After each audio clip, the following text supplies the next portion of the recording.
So time now to take a look at the papers, and here with me to review them this morning are the journalist and author Yasmin Alibhai-Brown and the CEO of International Marketing Partners, Alison Stewart-Allen. So welcome to both of you. Good to see you both.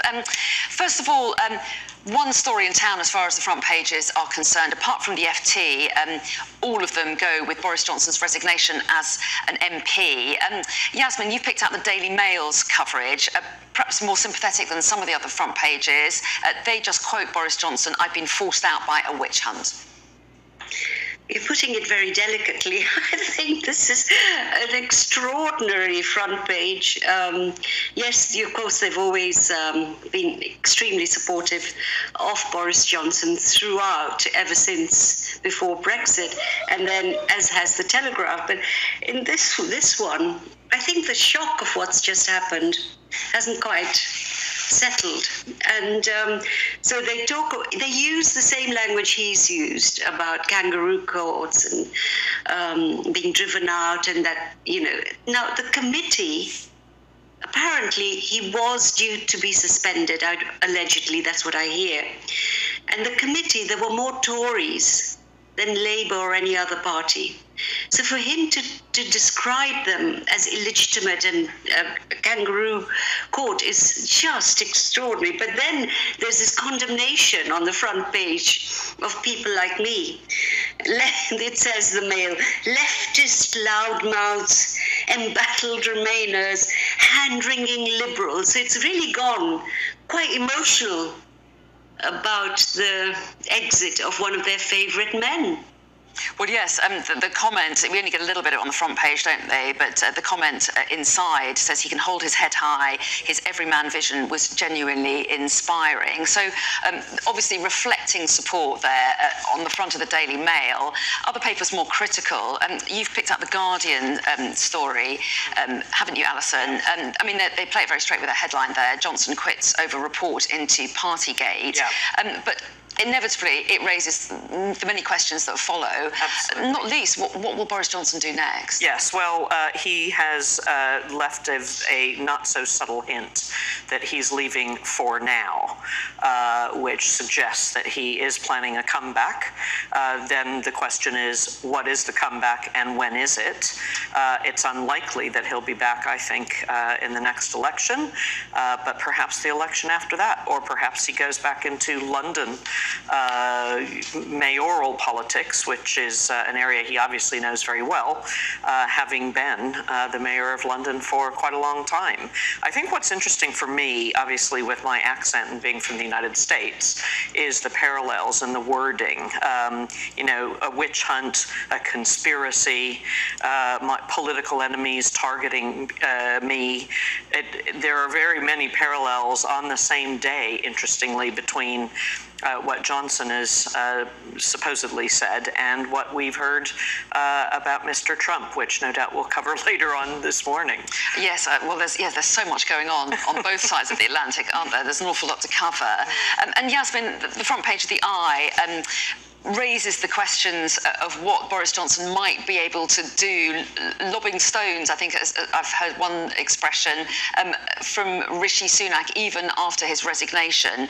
The Eye's front page, Boris Johnson declares war on Sunak as he quits Parliament, and there were lots of digs in his resignation statement, weren't there, about Rishi Sunak? Yes, and I don't think he's ever forgiven, and nor will he, Rishi Sunak, for in Boris's view plotting to oust him. When Boris Johnson decided to leave, forgetting that the entire Conservative Party was convulsed by so much of what Boris Johnson was doing. And the untruths he told. I mean, John Curtis, does very respectable polling. He said yesterday that when asked for one word they associate with Boris Johnson, the majority of the people they looked at, they said liar. And yet he doesn't, it's so narcissistic, doesn't get it. So the eye has gone into Sunak, because I think that is the next chapter in this sordid chapter after chapter. You think the Tories can't do worse. And poor Rishi Sunak, who's had quite a good trip to the United States, is back in the jungle. Well, yes. Some might say that with Boris Johnson gone, it might be easier for him, but who knows? Let's move on, though. There's loads of coverage in all the papers at every different angle, as you might imagine. Yeah. But we're going to move on to other issues, aren't we? And Alison, on the front page of the Telegraph, their main story focusing on Johnson, of course, but underneath there's an article about a monitoring unit. Yes. Explain what this is. Yes, okay. So it's known by the acronym CDU, the Counter Disinformation Unit, and its head was recently named. This was a unit that was either set up specifically for the COVID pandemic or during it, or perhaps existed before, but its purpose really was to take down misinformation about COVID that appeared on social media. So people that would be posting, you can drink bleach and that will remove COVID, or all sorts of harebrained ideas. This particular function within Downing Street was regularly in touch with Twitter and Facebook and all of the platforms to spot misinformation and to get them to take it down. On the one hand, some say that this is really helpful, but the Telegraph's suggestion is that this is suppressing free speech and is sort of anti-democracy. And I think actually taking down disinformation, especially during a pandemic when maybe crazy ideas are being put out there about ways to get rid of COVID, probably is helpful for the public. And as a public health measure, you could say that there was a good case for this.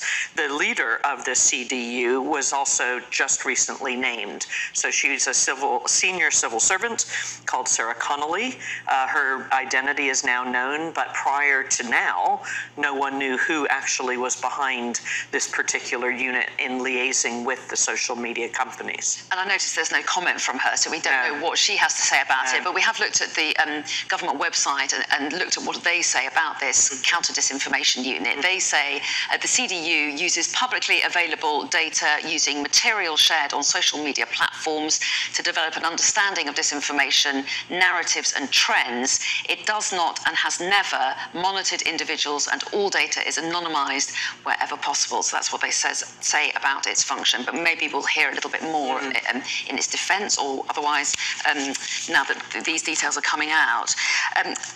Yasmin, take us on though, because we did refer to this, the fact that there's a huge amount going on just in the last 24 hours. Into the Times and what's happening with Donald Trump. There's a picture of him on the front page of the Times. Trump had classified documents in shower is the detail that they have. And this is as we get more details of the charges against him. Well, Alison's right. It's just extraordinary that these two men, maybe they're long-lost brothers, maybe there's a genetic link, but they both are using the same outrage, the same narcissism, displaying that narcissism, trying to discredit investigators, if the story that broke yesterday on Trump properly, they showed these images of where really top secret documents were stored in his Mar-a-Lago mansion in the bathroom. Boxes fallen over, saying top secret. So the question is, why were they there? What was he doing with them? And does he really think that somebody went and planted this? I mean, I wouldn't be surprised if that'll be his next argument. Don't know where they came from. The FBI put it there or something like that. Well, yes, he's certainly vigorously defending himself, isn't he, on his social media platform, Truth Social. Apparently, the box is in his ballroom as well. I don't keep anything in my ballroom. I don't know about you. Very quickly, FT Front Page is a protest song that's hit the charts in Hong Kong. Absolutely, just to change the direction and heaviness and mood, absolutely. Yes, so there's an installation of these giant yellow bathtub ducks in Hong Kong Harbor, and with it a protest song that has hit the top of the charts. And the Chinese government are quite concerned that they have requested that this song be removed from iPlayer and all other places, but it's still persisting. Okay, slightly surreal image. But Alison and Yasmin, I'll be talking to you again in another hour. So thanks very much indeed for now. Thank you. Thank you. Lots more coming up in the next hour, and we'll be taking a closer look at the reaction to Boris Johnson's shock resignation.